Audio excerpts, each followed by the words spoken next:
আমি এখানে এসেছি কলকাতার নাগরিক হিসেবে। আমার মনে হয়েছে যে এই প্রতিবাদ মঞ্চে সামিল হওয়া প্রয়োজন।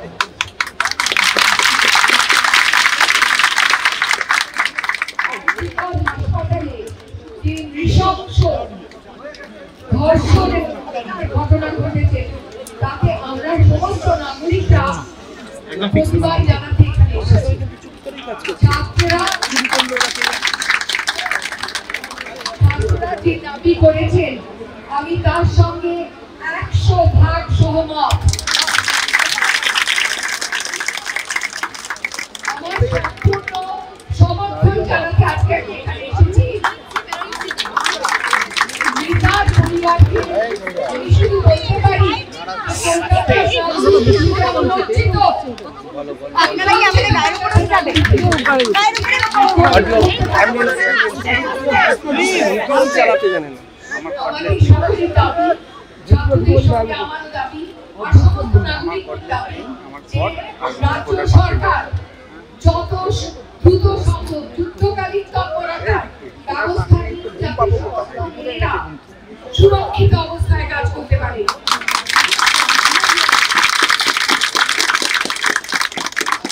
সিসিটিভি ক্যামেরা যথেষ্ট নেই কেন? তার দায় কে নেবে? সরকারি নেওয়া দরকার, কারণ এটা সরকারি হাসপাতালেই ঘটেছে। সরকারি দায় নিতে হবে আমাদের দাবি। অবিলম্বে সর্বত্র যেখানে মেয়েরা কাজ করছে, যে যে সরকারি ব্যবস্থা, যে যে সরকারি সংস্থায় মেয়েরা কাজ করছে তাদের জন্য সুরক্ষার বন্দোবস্ত যত তাড়াতাড়ি সম্ভব করা হোক এবং জানানো হোক দোষীকে খুঁজে বার করতে, অপরাধীকে খুঁজে বার করার জন্য কঠিন দৃষ্টান্তমূলক শাস্তির দাবি আমরা করছি।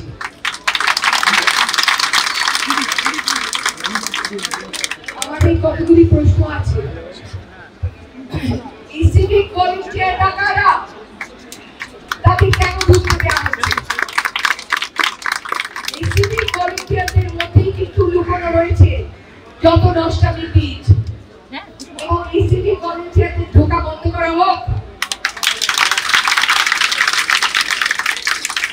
পুলিশের জবাবদিহি করার প্রয়োজন আছে। কেন পুলিশ তক্ষুনি মৃতাকে রক্তাক্ত অবস্থায় দেখেও কেন তক্ষুনি এটাকে একটা আত্মহত্যার ঘটনা বলে ঘোষণা করল?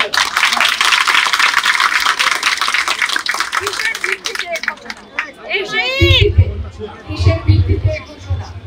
তক্ষুনি কেন মৃতার পরিবারে ফোন করে জানানো হলো যে সে আত্মহত্যা করেছে? কার নির্দেশে? কেন পুলিশ তড়িঘড়ি তক্ষুনি এত ব্যস্ত হয়ে উঠলো তক্ষুনি পোস্টমর্টেম করার জন্য?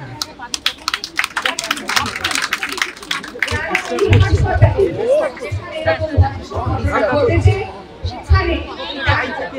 সেখানে কেন পোস্টমর্টেমের ব্যবস্থা করতে পারে?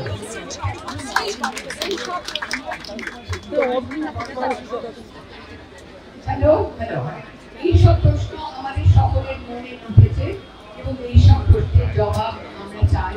এই জবাব জানার অধিকার আমাদের আছে এবং আমাদের দাবি যে এই পুলিশের ভূমিকা নিয়েও এখানে কথা বলবো। ভাই নড়ো না, ভাই নড়ো না। আমার আর কিছু বলার নেই। আমার খুব শরীর খারাপ, তাই নিয়েও আমি এসেছি। বিশ্ব আসাটা দরকার। আমি শুধু ছাত্রদের বলতে পারি, ছাত্রছাত্রীরা বলছি, আমার কণ্ঠ তোমাদের কণ্ঠের সঙ্গে মেলে।